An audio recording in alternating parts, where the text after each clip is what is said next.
नमस्कार, मी पल्लवी पाटणकर. मनोवेदमध्ये आपल्या सगळ्यांचं खूप स्वागत आहे. मनोवेदमध्ये मनाशी संबंधित असणाऱ्या सगळ्या प्रश्नांवर चर्चा केली जाते. जर तुम्हाला या विषयांमध्ये आवड असेल, रुची असेल, मदतीची गरज असेल तर चॅनलला नक्की सबस्क्राईब करा. चॅनलवर रोज एक शॉर्ट अपलोड केला जातो. आठवड्यातून 4 व्हिडिओज येत असतात आणि प्रत्येक व्हिडिओचा विषय आहे तो आपल्या मनाशी संबंधित आहे, मनस्वास्थ्याशी संबंधित आहे. आपलं जर मन तंदुरुस्त असेल, स्वस्थ असेल तर आपलं शरीरही तंदुरुस्त राहतं, स्वस्थ राहतं, हेल्दी राहतं. आणि म्हणूनच आपल्याला अगदी दैनंदिन जीवनामध्ये छोट्या छोट्या गोष्टीपासून मोठ्या मोठ्या ताणतणावापर्यंत जाताना आपण अगदी सहजपणाने त्याच्यातून बाहेर पडण्यासाठी काय करू शकतो, स्वतःच्या मनाला सशक्त कसं करू शकतो, त्याला एनर्जेटिक कसं ठेवू शकतो, या सगळ्या गोष्टींवरती आपण बोलत असतो. अँगर मॅनेजमेंट असेल, स्ट्रेस मॅनेजमेंट असेल, ग्रॅटिट्यूड आहे, जर्नलिंग आहे, नेगेटिव्ह थॉट्सचे वेगवेगळे प्रकार आहेत, असे खूप सारे विषय आहेत ज्याच्यावरती आत्तापर्यंत बरेच व्हिडिओज आलेले आहेत. आणि त्याच्या लिंक्स ज्या आहेत त्या मी डिस्क्रिप्शन बॉक्समध्ये देत असते. प्लेलिस्ट आहेत, कॅटेगरी वाईज तुम्हाला व्हिडिओज मिळून जातील चॅनलला सबस्क्राईब केल्यानंतर. तर आज जो आपला विषय आहे तो असा आहे की स्ट्रेस दूर करण्याच्या प्रयत्नामध्ये तो वाढतोय का. म्हणजे खूपदा असं होतं की मानसिक त्रास किंवा स्ट्रेस, ताणतणाव आहे आपल्याला आणि आपल्याला तो कमी करायचा आहे किंवा आपल्याला ते करण्यासाठी काय करायचं आहे हे माहिती आहे. आणि ते करत असताना आपल्याला असं वाटतं की अरे आपल्याला त्या प्रयत्नांमध्ये यश येत नाही आहे. आपल्याला आपला स्ट्रेस दूर करण्यासाठी आपण जे काही प्रयत्न करतोय ते आपले प्रयत्न यशस्वी होत नाही आहेत, आपल्याला त्याच्यातून काही फायदा होत नाही आहे आणि आपला त्रास खूप वाढतच चालला आहे. आपले जे नेगेटिव्ह थॉट्स आहेत ते खूप जास्त प्रमाणात वाढत आहेत आणि आता आपल्याला कळतच नाही की त्या नेगेटिव्ह थॉट्सचं नक्की करायचं काय किंवा त्यांना थांबवायचं कसं किंवा ते मनातून काढायचे कसे आणि सकारात्मक पॉझिटिव्ह राहायचं कसं, असे बरेच सगळे प्रश्न मनामध्ये पडतात. त्या सगळ्या प्रश्नांची उत्तरं ह्या आपल्या व्हिडिओमध्ये आपल्याला मिळणार आहेत. त्याच्यामुळे व्हिडिओ शेवटपर्यंत व्यवस्थितपणे नीट बघितला तर सगळ्या गोष्टी क्लिअर होऊन जातील. तर एक तर सगळ्यात पहिली गोष्ट, स्ट्रेस म्हणजे नक्की काय. मुळात मानसिक ताण, जेव्हा एखादी गोष्ट तुम्हाला असं वाटतं की तुमच्यावरती हावी होतीये, ती गोष्ट तिच्याशी जुळवून घेण्यासाठी तुम्ही कमी पडता आहात आणि तुम्हाला ती जुळवून घेता येणार नाही असं जेव्हा तुम्हाला वाटायला लागतं, तुमची क्षमता कमी पडते आहे असं तुम्हाला वाटतं, तेव्हा तुम्हाला त्याचा स्ट्रेस येतो, ताण येतो आणि ती गोष्ट आपल्या कंट्रोलच्या बाहेर चाललेली आहे असं ते खूप स्ट्रॉंग फिलिंग यायला लागतं. आणि मग त्याच्यामुळे तुम्हाला तुमच्यावरती तो एक दबाव, आतून एक प्रेशर क्रिएट होतं, ज्या प्रेशरमुळे तुम्हाला कुठल्याही गोष्टीमध्ये आनंद वाटेनासा होतो. कुठलीही गोष्ट स्वतःहून करण्याची जी उर्मी असते, जी इच्छा असते ती नष्ट होते. कॉन्सन्ट्रेशन खूप कमी होतं. नातेसंबंधांवरती त्याचा परिणाम होतो, तुमच्या व्यावसायिक आयुष्यावरती, करिअरवरती त्याचा परिणाम व्हायला लागतो. इतकंच काय की पण आपण स्वतःवरती जे प्रेम करणं आहे ते विसरून जातो. स्वतःसाठी आपल्याला वेळ देता येत नाही आणि आपल्याला आपलं जे ध्येय गाठायचं किंवा आयुष्यामध्ये आपल्याला जे काही करण्याची इच्छा होती आधी, ती इच्छा आता नाही आहे असं वाटायला लागतं. इथपर्यंत त्या गोष्टी वाढत वाढत जातात. तर त्याला आपण स्ट्रेस म्हणतो. त्यामुळे स्ट्रेस ही एकच गोष्ट नाही आहे, तो सगळ्या गोष्टींचा एक समुच्चय आहे किंवा एक कलेक्शन आहे असं आपण म्हणू शकतो, साठा आहे असं आपण म्हणू शकतो. आणि आपल्याला ना त्याला खूप सेग्रिगेट करावं लागतं. म्हणजे प्रत्येक गोष्टीचा स्ट्रेस वेगळा असतो. कामाचा स्ट्रेस वेगळा आहे, नातेसंबंधांमध्ये जर काही बिघाड असेल त्याचा स्ट्रेस वेगळा असेल, तुम्हाला एखादी गोष्ट आयुष्यात मिळवायची आहे, ती मिळवताना तुम्हाला अडथळे येत आहेत त्याचा स्ट्रेस वेगळा असेल, किंवा तुम्हाला स्वतःकडून अपेक्षा आहेत त्या तुम्हाला पूर्ण करता येत नाही आहेत त्याचा स्ट्रेस असेल. तर वेगवेगळ्या प्रकारचा स्ट्रेस असतो आणि त्या सगळ्या गोष्टीतून बाहेर पडण्यासाठी आपल्याला जे काही प्रयत्न करायचे असतात, जे काही तुम्ही व्हिडिओजमधनं, यूट्यूबवरती तुम्हाला खूप सारे व्हिडिओज मिळतात आजकाल इंटरनेटवरती, वेगवेगळ्या माध्यमातून तुम्हाला ती माहिती तुमच्यापर्यंत येत असते आणि ती तुम्ही प्रयत्नसुद्धा करायला लागता त्याच्यातून बाहेर पडण्यासाठी.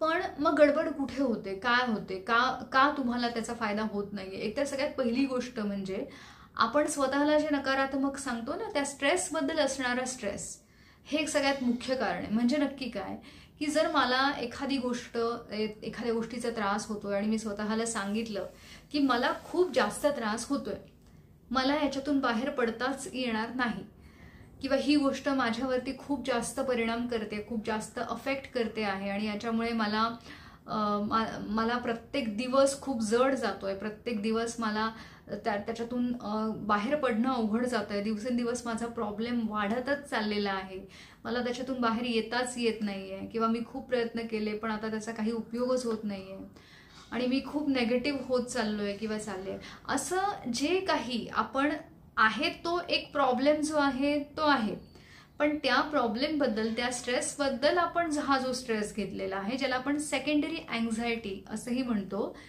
की मला एखादा त्रास का होतोय, कशामुळे होतोय आणि तो कधी बरा होणार, किंवा मला तो बरा करताच येणार नाही, मग तो बरा झाला नाही तर माझं काय होईल, आणि असे सगळे प्रश्न विचारून जे आपण सेकंडरी अँझायटी निर्माण करतो, त्या स्ट्रेसबद्दलचा स्ट्रेस जो आहे तो सगळ्यात मूलभूत कारण आहे की तुम्ही कितीही लाख प्रयत्न करा पण तुमचा स्ट्रेस कमी होत नाही, उलट तो वाढतो, कारण तुमची सेकंडरी अँझायटी तिथे वाढलेली आहे.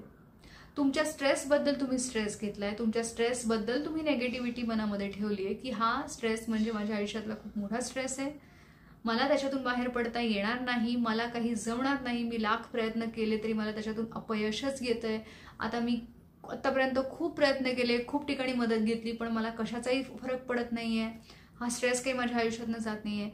हे सगळं जे नेगेटिव्ह सेल्फ टॉक आपल्या स्ट्रेसबद्दलचं, ज्याला सेकंडरी अँझायटी आपण म्हणतो, ती जोपर्यंत कमी करत नाही आपण, जोपर्यंत आवर्जून आपण त्याच्यावर काम करत नाही, तोपर्यंत आपला जो मूळचा स्ट्रेस आहे, जो कुठला असेल, तो कमी होणार कसा.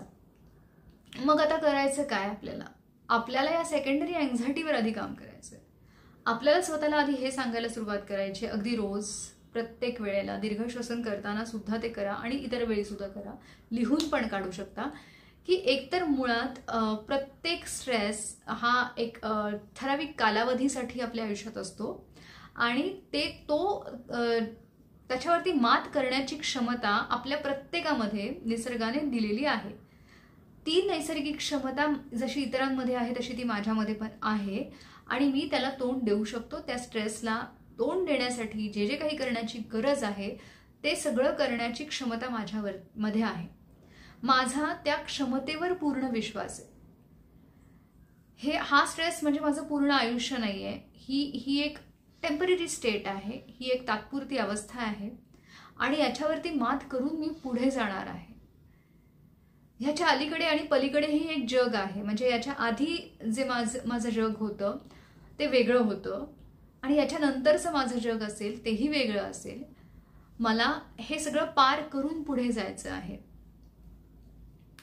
दुसरी गोष्ट अशी की जो काही स्ट्रेस आहे त्या स्ट्रेससाठी मी जे काही प्रयत्न माझे चाललेले आहेत त्या प्रयत्नांवरची श्रद्धा, विश्वास, की जो प्रयत्न मी करते त्या स्ट्रेसमधून बाहेर पडण्यासाठी त्याला यश येणार आहे, त्याला यश येतं आहे, असं मनामध्ये ते सतत घोळवत राहिल्याने काय होतं, ती पॉझिटिव्ह एनर्जी तुमची वाढते आणि तुम्ही जे काही प्रयत्न करताय त्या प्रयत्नांना हळूहळू यश यायला सुरुवात होते.